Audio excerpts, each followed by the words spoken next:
Hello everyone, welcome to Orgo 2 lab. This is the first experiment, Diels Alder, for Orgo 2 CH4521. Alright, so just to kind of recap, make sure that you do go back through the beginning of the lab manual and check to make sure that you do all the appropriate steps for your lab report. Okay, you do need to do a safety chart, right? Specifically focusing on the chemicals that you see in here. So these four chemicals are the real meat and potatoes of the chemicals that you're going to be talking about. So these have to be in a safety chart for sure in your lab report. Um, as well as the other components, the introduction, the title page, the purpose.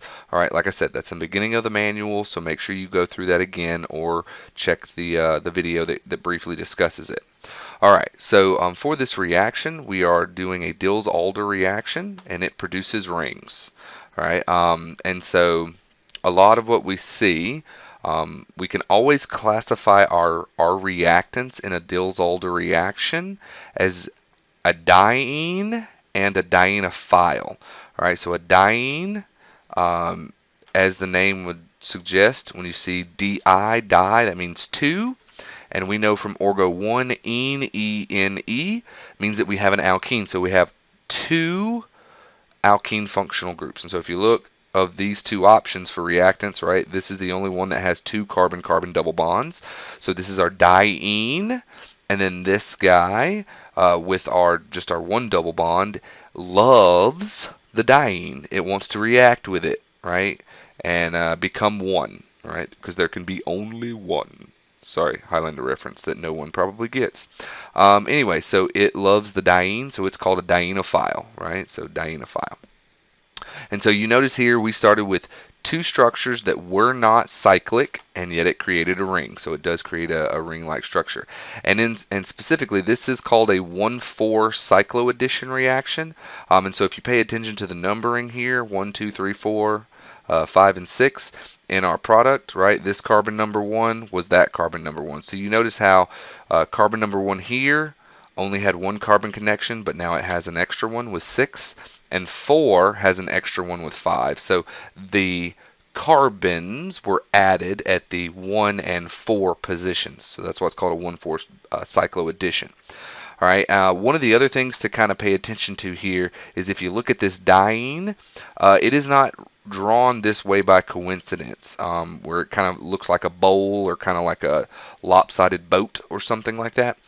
This is what's called an S-cis orientation. All right, it has to adopt that in order to do the reaction.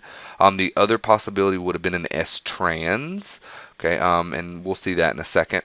But it does have to adopt this S-cis conformation or orientation in order for the reaction to progress to give us our Diels-Alder product. All right, and so another thing to think about is this example reaction was very simple. Okay, so but if we start complicating these structures by adding extra groups to the 1, 4, 5, or 6, you want to pay attention to what's going to happen to them in your product. So we do have to worry about stereoselectivity and making sure that we represent our product stereochemistry correctly. So for instance, when we look at changing our dienophile, if you see now, instead of just two carbons with a double bond, you also have these ester groups added on an ester group added to each carbon. And specifically, when you look, this alkene is adopting that cis alkene configuration, and so you want to make sure that your product remains so to where it keeps that cis structure. So both of these esters are now on the same face of the ring, so they're still cis. Okay. Likewise, if they were trans, they need to stay trans in the product. Okay. And that's if we look at things on the dienophile. Looking at the diene, if you notice how both of these methyls here at the 1 and 4 positions are pointing away, right? They're not pointing inward to try and go ahead and make it a ring. They're kind of pointing outward. You'll notice how both of them are pointing outward. So in the product, they're both on the same face of the ring. Okay, and then here they're pointing differently. So that's why you see these methyls are on opposite faces of the ring. Okay. The other thing to notice here is this dienophile, it's no longer a double bond. It actually has a triple bond. So it only uses up one of the pi bonds in this reaction, and so that's why there's a double bond there. Okay, it only uses one pi. Okay.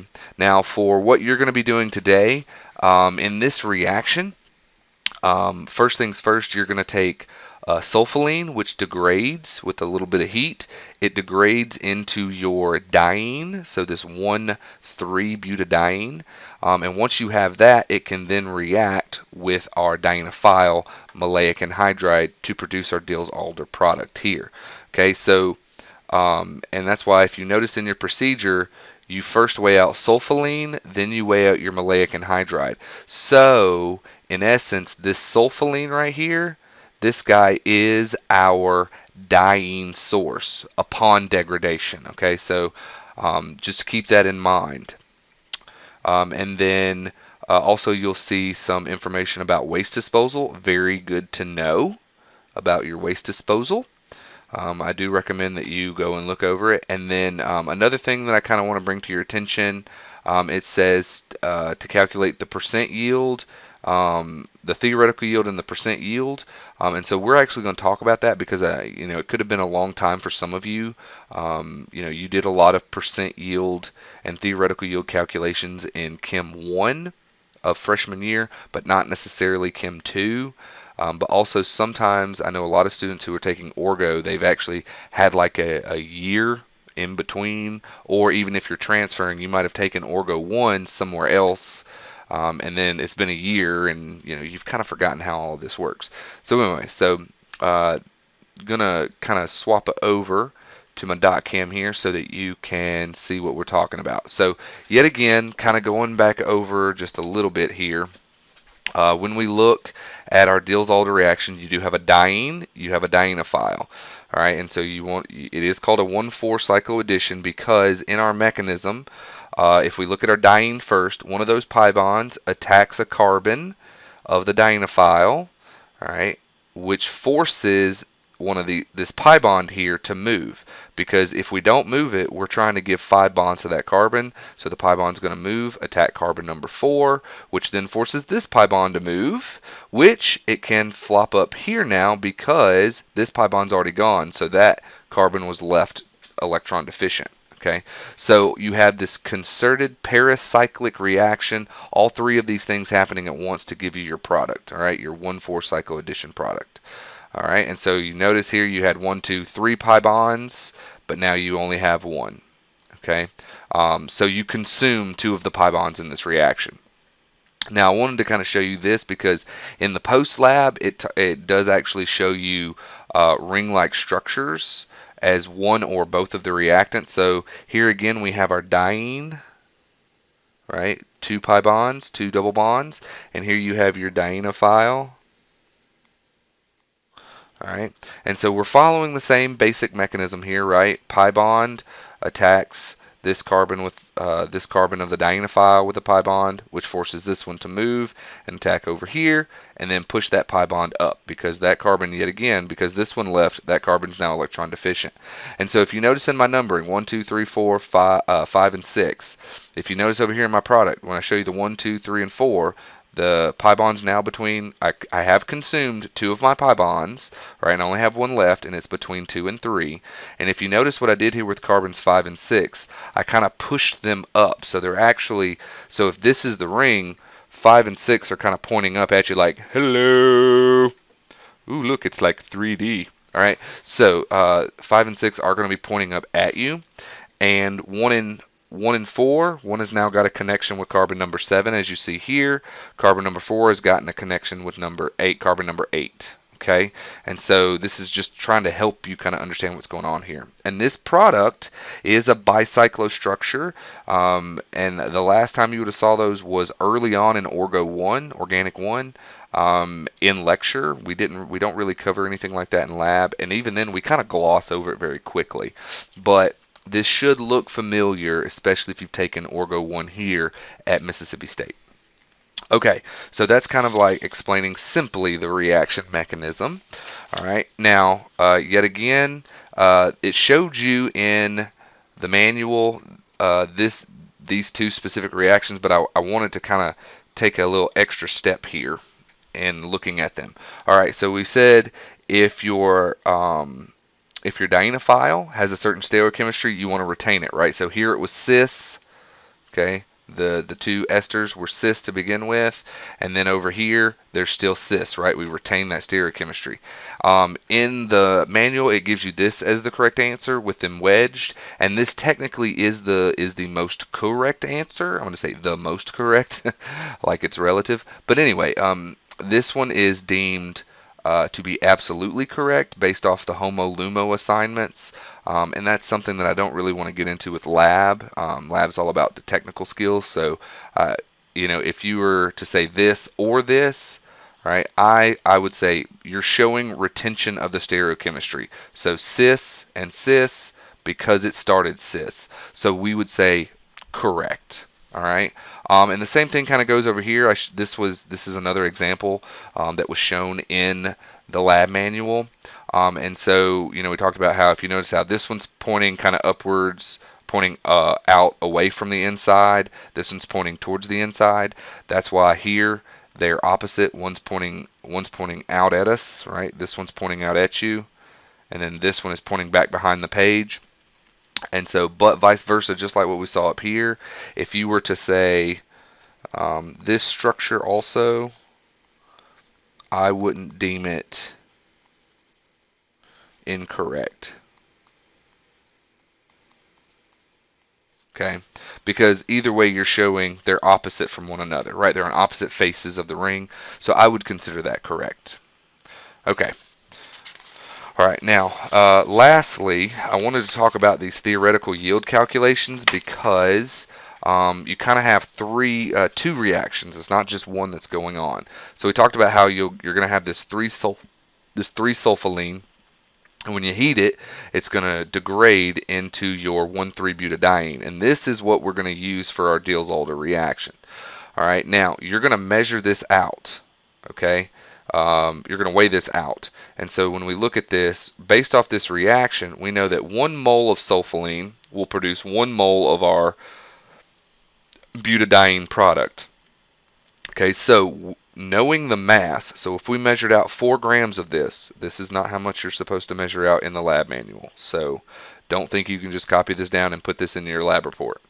All right, if we measured out 4 grams of this sulfoline, all right, we can also calculate the molar mass because we know there are 1, 2, 3, 4 carbons. There are 1, 2, 3, 4, 5, 6 hydrogens, 1 sulfur, and 2 oxygens. So we can use the periodic table to get the molar mass. All right, and so we know we have 4 grams. We know we have a molar mass of that. So using this information, we can calculate how many moles of butadiene we have. Right, going back to something from Chem 1, all right, freshman year.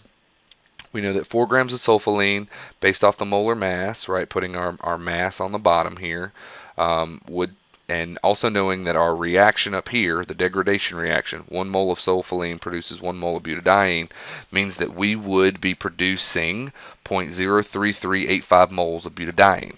All right, okay, so I know how much butadiene I have based off that mass of sulfoline. Now, when we look at the Diels-Alder, we know that we have that mole, we have this many moles of butadiene, and then maleic anhydride.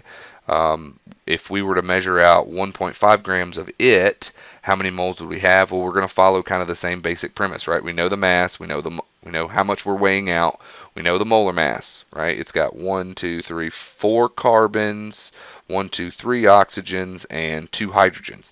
So knowing all of that, we can calculate the molar mass, okay? And you should calculate a molar mass of about 98.1 or 98.06 grams per mole.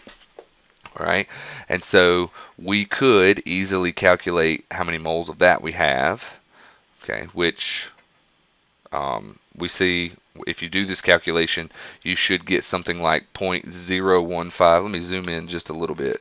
You should get something like 0.0153 moles. All right, and so if you look, right, we know how many moles of each of our reactants we have, and we also know based off this reaction, let me zoom out again.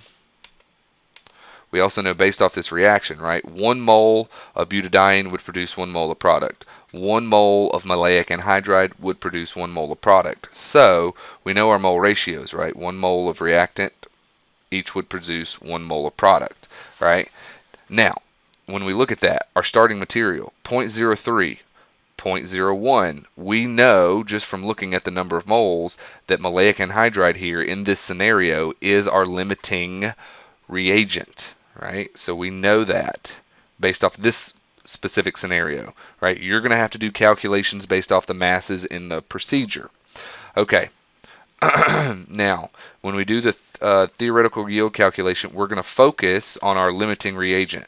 So we have 0.0153 moles of maleic anhydride, and we know that it's a 1-to-1 mole ratio. So 1 mole of that reactant will give us 1 mole of product.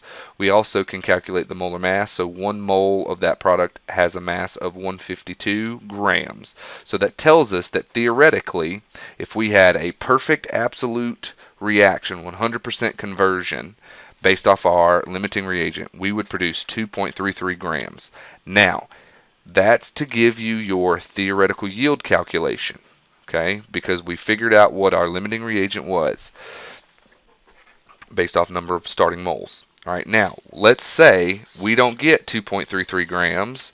We need to calculate the percent yield based off of only getting 1.4 grams of that product. So to get your percent yield calculation, you take the actual, right, what we obtained in lab, 1.4 grams, divide it by that theoretical, that'd be the 2.33, and multiply it by 100%. And so what we'd see here is that percent yield calculation should get us 60.09% as our percent yield. Okay, all right. Now, making sure that you go through all of this information, going through this pre-lab video, going through the introduction and the procedure for Diels Alder in the manual, you are more than prepared to do your quiz. All right, good.